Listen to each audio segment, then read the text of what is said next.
Il y a bien longtemps, dans les terres brûlées du Yémen, un homme s'est levé avec une ambition terrible. Réduire en cendres la maison sacrée d'Allah, la Kaaba. Avec une armée titanesque, guidée par des éléphants de guerre, chose encore jamais vue dans les déserts d'Arabie, il avança vers la Mecque. Son nom? Abraha. Son objectif? Éteindre le cœur spirituel de toute la péninsule. Mais ce qu'il ignorait, c'est que la Kaaba n'appartient à personne, si ce n'est à celui qui la protège. Voici l'histoire de l'homme qui défia Allah et perdit tout. Voici l'année de l'éléphant. Abraha al-Habashi, un homme d'ambition et de foi chrétienne. L'histoire débute dans les vastes terres du sud de la péninsule arabique, dans une région que l'on connaît aujourd'hui sous le nom de Yémen. À cette époque, cette contrée florissante est sous l'autorité du puissant royaume chrétien d'Aksum, situé de l'autre côté de la mer Rouge, dans l'actuelle Éthiopie. Les Aksumites, forts de leur influence politique et militaire, y placent un gouverneur chargé de maintenir leur domination, Abraha al-Habashi. Abraha n'est pas un homme ordinaire. Doué d'une grande intelligence, stratège avisé, il est également animé par une ambition démesurée. Mais derrière ces qualités d'administrateur et de meneur d'hommes se cache un orgueil profond qui va peu à peu devenir la source de ses plus grandes erreurs. Chrétien fervent, il est animé par une foi intense, mais teintée d'intolérance. Pour lui, le culte ancestral pratiqué par les Arabes autour de la Kaaba, à la Mecque, est une offense à la véritable foi. Chaque année, il observe avec amertume des milliers de pèlerins affluer vers ce sanctuaire mystérieux, une construction simple, modeste, faite de pierres brutes, mais qui, depuis l'époque du prophète Ibrahim, suscite une vénération sans faille. Cela le ronge.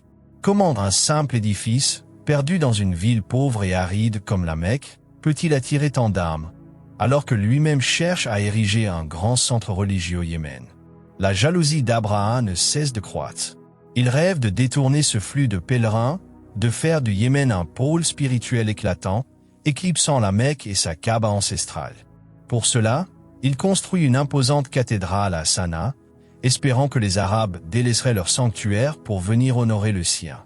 Mais malgré ses efforts, le cœur des tribus reste fidèle à la Kaaba. Alors, mu par la colère, l'orgueil et une volonté farouche d'imposer sa vision, Abraha prend une décision radicale. Il ne se contentera plus de séduire les Arabes par l'attrait d'une nouvelle cathédrale. Non, il passera à l'action directe. Il décide d'anéantir la source même de leur vénération. Il marchera contre la Mecque et détruira la Kaaba. La construction d'El-Kuleh, une église pour remplacer la Kaaba. Déterminé à détourner les pèlerins de la Kaaba, Abraha élabore un plan ambitieux. Il décide de construire une église gigantesque à Sanaa, la capitale du Yémen. Pas une simple église, mais un chef-d'œuvre architectural destiné à éblouir les yeux et à captiver les cœurs. L'édifice est somptueux, ses murs sont recouverts d'or, ses portes sculptées dans les bois les plus précieux, ses sols pavés de marbre blanc importé de contrées lointaines. L'église est si haute et majestueuse que les voyageurs racontent que ses colonnes semblaient presque effleurer le ciel. Il lui donne un nom évocateur, Al-Kuleh, un mot dérivé du grec ecclésia, signifiant église. Abraha veut qu'Al-Kuleh devienne le nouveau centre du pèlerinage dans toute l'Arabie. Il ordonne alors aux tribus arabes, une à une, de délaisser la Mecque pour venir honorer son sanctuaire resplendissant. Mais son appel reste lettre morte. Les Arabes, profondément attachés à la Kaaba et à leur tradition ancestrale, refusent d'obéir. Ils tournent même en dérision la magnifique église d'Abraha. Leur fidélité envers la Mecque demeure inébranlable. Et l'affront ne s'arrête pas là. Selon certaines traditions, un homme, par mépris, aurait profané Al-Kuleh, souillant ce que Abraha considérait comme son joyau spirituel. Cette insulte fut insupportable pour Abraha. Son orgueil, déjà blessé par le mépris des Arabes, éclate en une colère furieuse. Humilié devant ses propres partisans, il prend une résolution radicale. Désormais, il n'est plus question d'attirer les pèlerins par la beauté d'un monument. Non, Abraha jure, avec une détermination glaciale, qu'il détruira de ses propres mains la Kaaba, cet ancien sanctuaire qui échappe à son autorité. Une expédition militaire sans précédent se prépare. La route vers la Mecque est désormais tracée. La colère d'Abraha, une décision irréversible. Aveuglé par sa colère, Abraha prépare une expédition militaire sans précédent dans l'histoire de la péninsule. Il mobilise des milliers de soldats, des chevaux, des chameaux, des provisions en masse. Et surtout, des éléphants. Le plus grand, le plus majestueux d'entre eux, s'appelait Marmoud. En Arabie, jamais on n'avait vu un éléphant. Leur taille, leur force, leur rugissement, tout inspirait la peur. Abraha était convaincu. S'il vénère une maison de pierre, je vais l'écraser sous les pas de Marmoud. Il quitte Sanaa et commence sa marche vers la Mecque. C'est un message de guerre contre Allah. L'armée des éléphants. Un défi à la foi d'une nation. En avançant, Abraha écrase les tribus sur son passage. Les villes se rendent. Les chefs fuient. Certains essaient de le dissuader. D'autres pleurent, d'autres encore prient. Mais personne ne peut arrêter cette armée colossale. Lorsqu'il atteint les environs de la Mecque, il s'arrête à un lieu appelé El Mugamis. Là, il envoie ses soldats confisquer les biens des Quraysh, y compris des centaines de chameaux appartenant à Abd el-Muttalib, le chef des Mécois et le grand-père de Muhammad. Abraha se croit tout-puissant, mais une rencontre va le marquer. Abd el-Muttalib, la foi face à la menace. Abd el-Muttalib, homme de sagesse et de noblesse, se rend auprès d'Abraha. Lorsqu'il entre dans la tente royale, Abraha est frappé par sa prestance. Il le respecte. Il lui dit « Parle, ô noble Mécois. Que veux-tu » Abd el-Muttalib répond simplement « Je veux la restitution de mes chameaux. » Abraha s'étonne. « Tu me parles de tes bêtes alors que je viens détruire votre sanctuaire. » Abd el-Muttalib réplique avec calme et foi. « Je suis le maître des chameaux. Et la Kaaba, elle a un maître qui la défendra. » Cette phrase résonne dans les cieux. Abd el-Muttalib retourne à la Mecque.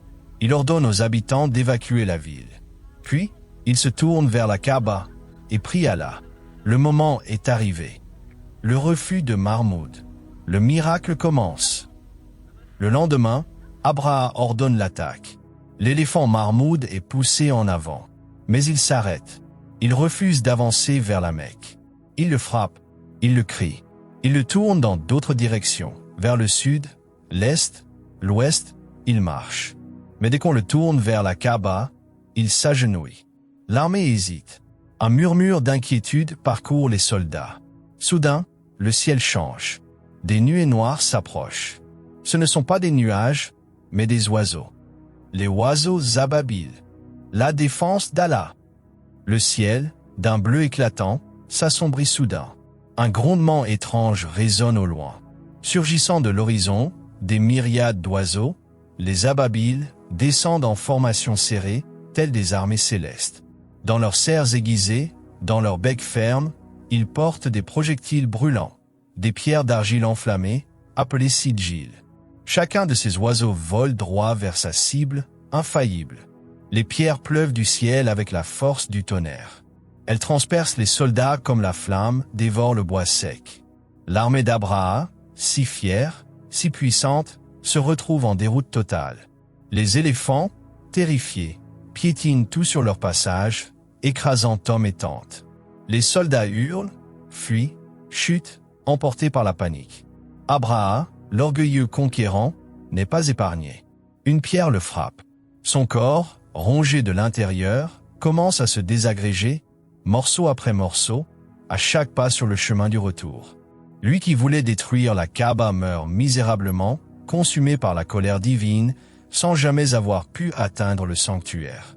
La Kaaba, elle, reste debout, intacte, préservée, défiant les ambitions des hommes. Surat al-Fil, un rappel éternel.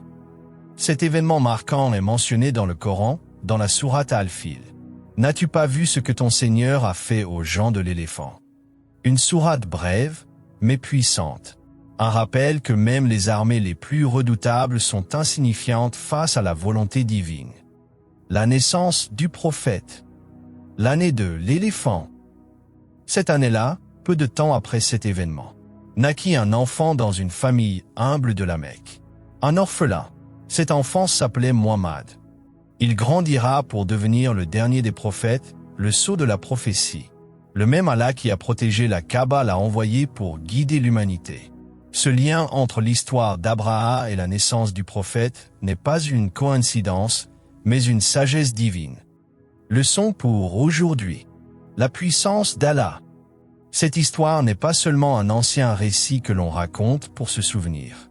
Elle est un signe, un rappel éternel pour tous ceux qui viendront après. Elle enseigne que la foi sincère, pure et humble, triomphe toujours.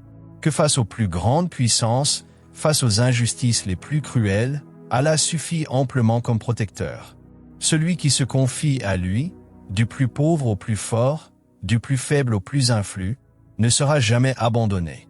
Et celui qui, aveuglé par l'orgueil, ose défier la volonté d'Allah, celui-là est déjà perdu, même s'il possède des armées, des richesses ou des royaumes. Car la véritable force n'est pas dans les moyens matériels, ni dans l'apparence du pouvoir. Elle est dans la confiance sincère en celui qui est au-dessus de tout. Celui qui s'en remet à Allah verra, tôt ou tard, la victoire lui est accordée. Abraham est mort. Son armée aussi. Mais la Kaaba est encore debout. Des millions de pèlerins y tournent chaque année. Aux croyants, ne doute jamais que ton Seigneur voit tout, entend tout et protège ce qu'il veut. Si ce rappel t'a touché, partage-le. Et rappelle-toi, l'histoire d'Abraham est celle de l'arrogance écrasée par la foi.